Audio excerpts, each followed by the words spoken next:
Ever wish you could like send a message back in time Oh, yeah. to your younger selves? Probably. You know? Drop some wisdom bombs Mm-hmm. before they make all those like inevitable mistakes. Oh, yeah. Well, today we're diving deep into 3 letters Nice. that do just that. Nice. They're each written to the writer's younger self, Interesting. and they're packed with advice, Mm-hmm. reflections, Okay. and a whole lot of heart.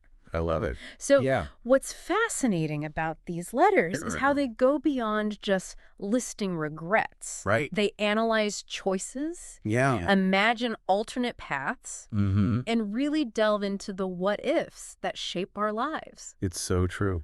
Okay, so let's unpack this, starting with the first letter. Okay. It kicks off with this amazing line. Yeah. The things that make you feel like an outsider now Mm-hmm. will one day be the very qualities that set you apart and Yeah. help you shine. Oh, yeah.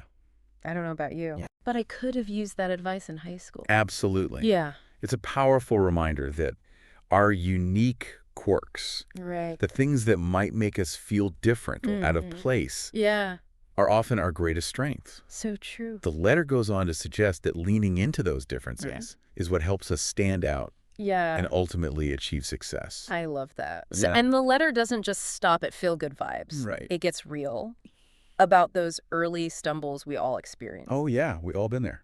It specifically talks about how the writer's tendency to procrastinate Okay. led to some missed deadlines early in their career. Interesting. Yeah. What's interesting is how the writer frames those missed deadlines Okay. as valuable learning experiences. Right. They talk about how those early struggles Yeah. forced them to develop better time management skills Right. and a stronger work ethic, Okay. which ultimately helped them thrive later on. I love that. It's like those failures were actually essential stepping stones. So true. And speaking of connections, the Mhm. first letter also emphasizes the importance of surrounding yourself Okay. with the right people. Right. There's this great line, Okay. the friendships you build now may change over time, but the connections you make are invaluable, That's so powerful. right? It highlights how the people we choose to spend our time with Yeah. can profoundly impact our passions Okay. and even our career trajectories. That's interesting. The letter specifically mentions how a friend introduced the writer to a mentor Oh, wow. who ended up playing a crucial role in their professional journey. Isn't that wild? It is. Like, think about the people in your life Yeah. who have opened doors for you Mm. or encouraged you to pursue a passion. It's amazing. It makes you realize how interconnected everything really is. Exactly. And that brings us to the second letter, Okay. which shifts the focus Yeah. to some of the common pitfalls we face, Yeah. especially when we're younger. Oh, I wish I knew then moments. Right. Yeah. And what's striking is how the writer presents these, Okay. not as failures, Mm. but as opportunities for growth. I like that.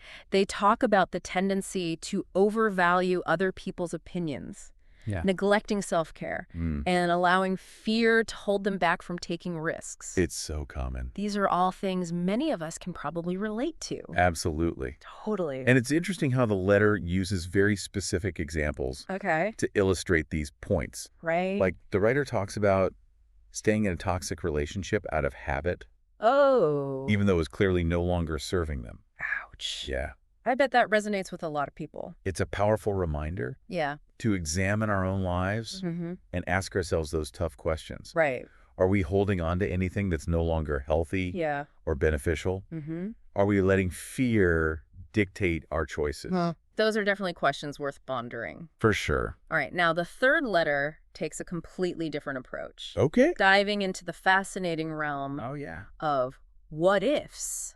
I love this. It's all about imagining how different choices might have led to different outcomes. It's so thought-provoking. What I find compelling Yeah. is the introspective nature of this letter. Okay. It's not about dwelling on the past Right. or wallowing in regret. Yeah. It's about using those what-if scenarios Mhm. as a tool for self-discovery and growth. I love that. So instead of saying, "Ugh, I should have done this," right. it's more about using those reflections Exactly. to make more informed decisions in the present. Right. I love that. It's powerful. Now, the letter highlights some specific alternate paths that I Yep. think a lot of people will relate to. Oh, like way. For example, Yeah.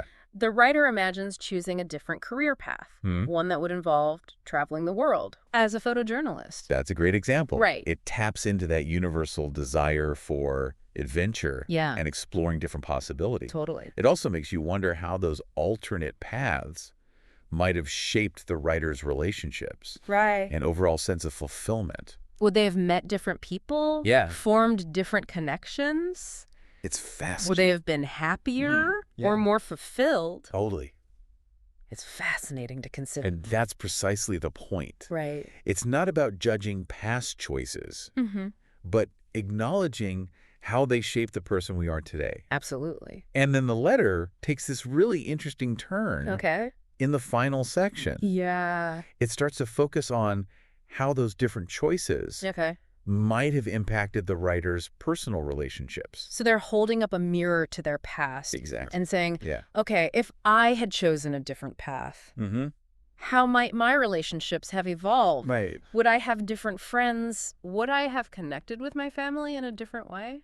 It's a powerful way to explore the ripple effects of our choices. And it makes you realize how interconnected our lives really are. It really does. Right. Yeah. Every decision we make can have unforeseen consequences, Absolutely. both positive and negative. It's true. This is getting deep. Yeah, it is. So you're telling me that by choosing to become a podcast host Okay. instead of, say, a marine biologist, I might have missed out on meeting certain people It's a or possibility. forming certain bonds. It's not about saying one path is better than another, Okay. but rather acknowledging the inherent trade-offs Right. involved in every decision we make. Okay. That's definitely something to think about. Yeah. So we've talked about embracing your unique qualities, learning from those early stumbles, Right. the power of surrounding yourself with the right people, Yes. and exploring the what-ifs of different choices. That's a lot to think about. And we're really curious to dive deeper into the final section of this third letter Okay. and see how it connects all those threads together. Let's do it. All right, let's dive in. Awesome. So we're diving into the final section of this third letter, Okay. and I'm already intrigued. It sounds like the writer is making some deep connections Right. between those what-if scenarios and the evolution of their relationships. Yeah. What's the big takeaway here? Well, it's all about recognizing the power we have in shaping our connections with others. Okay, The letter isn't just reflecting on choices. right. It's exploring how those choices impact the people around us. Okay, that makes sense. Yeah. But how exactly does the letter tie those things together? Wow. Give me an example. Sure, the letter talks about how prioritizing open and honest communication Okay, could have led to stronger, more trusting relationships with friends and family. right. It highlights specific instances where holding back Yeah. or avoiding difficult conversations created distance and misunderstandings. Wow.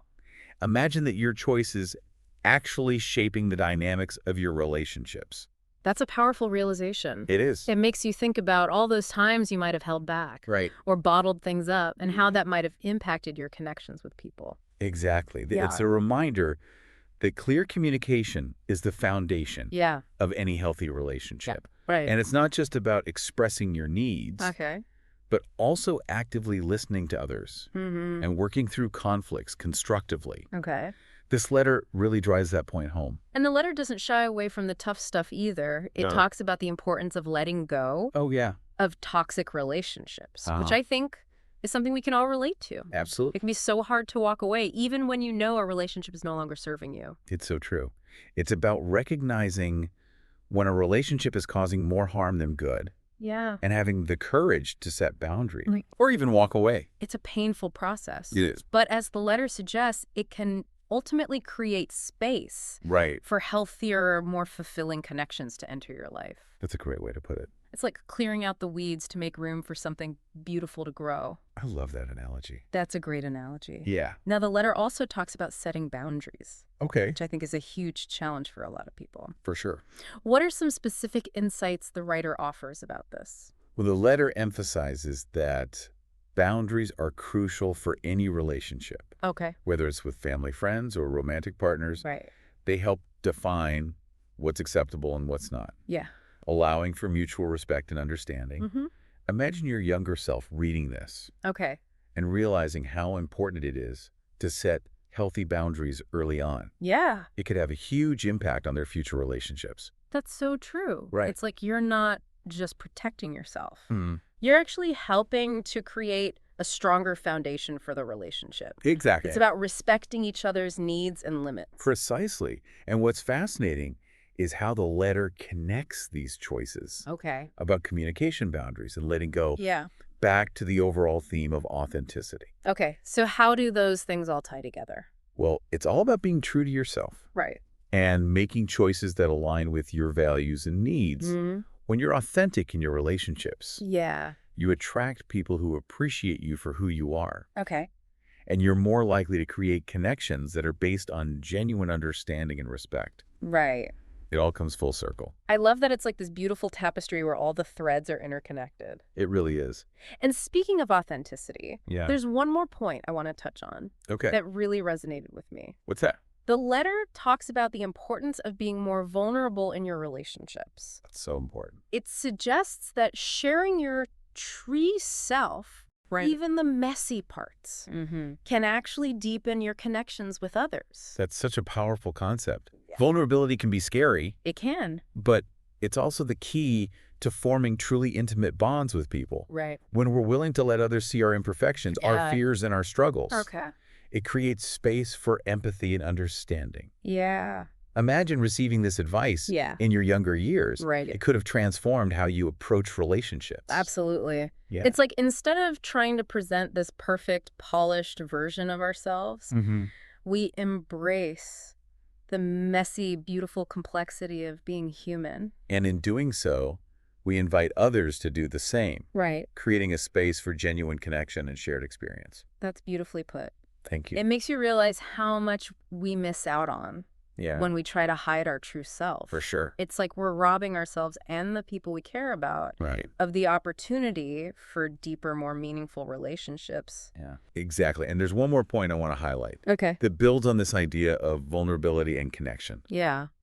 The letter emphasizes the importance of being more supportive of others. Right. Particularly during times of need. Mm-hmm. It's about showing up for the people we care about. Okay. Offering a listening ear, a helping hand. Yeah. Or simply letting them know they're not alone. Those acts of kindness and compassion can make such a huge difference, especially when someone is going through a tough time. Absolutely. It's like we're all in this together. Yeah. And we need to support each other. Precisely. And what's beautiful is that when we show up for others in this way, it not only strengthens our relationships with them, but also deepens our sense of purpose and connection to something larger than ourselves. I love that. It's a win-win. So as we wrap up our deep dive into these letters, I think it's clear that they offer some incredibly valuable insights into the choices we make and how they shape not only our own lives, but also the lives of those around us. It's a reminder that we have agency in creating the kind of relationships we want. Right. And building a life that feels authentic and fulfilling. And it all starts with self-reflection, right? It does. These letters encourage us to ask ourselves some tough questions. Yeah. Like, what choices have we made that have led us to where we are today?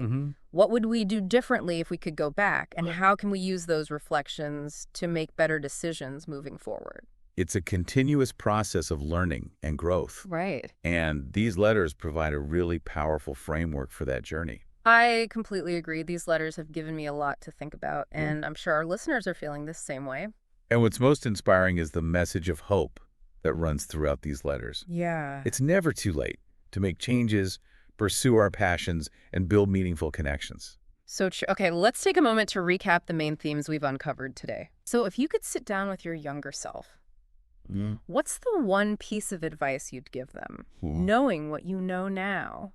That's a good one. It's a powerful question, right? Yeah, it is. And these letters have really got me thinking about my own journey. Yeah. And the things I wish I had known sooner. It's a question we can all benefit from pondering. Right. What wisdom have we gained along the way? Right. What lessons did we learn the hard way? Yeah. That we could maybe spare our younger selves from? I love that. It's like we're not just analyzing these letters. Right. We're applying those insights to our own lives. Exactly. And what's beautiful is it's never too late to integrate those lessons. Right. Agreed. Even if we can't change the past, we can always make choices that lead us towards a more fulfilling future. These letters are such a great reminder that personal growth is an ongoing journey, Right. not a destination. We're constantly evolving, learning, and hopefully becoming a little wiser with each passing year. This whole deep dive has been such a thought-provoking exploration of choices, relationships, and the power of self-reflection. I agree. It's amazing how these 3 simple letters can spark so much introspection. It's been a privilege to unpack these letters with you and our listeners. Right. They offer such a timeless message that I think resonates with people of all ages and backgrounds, no matter where you are in life. Right. There's always something to learn from reflecting on your past choices and imagining those what-if scenarios. Couldn't agree more. And remember, this deep dive is just the beginning. Right. We encourage you to take these insights Yeah. and really apply them to your own life. Absolutely. Think about those what-if moments. Explore your own regrets. Yeah. And most importantly, embrace the ongoing journey of becoming your most authentic self. Beautifully said. Thanks for joining us on this deep dive into the heart of self-discovery and the power of choices. It's been fun. Until next time, keep exploring, keep reflecting, and keep learning.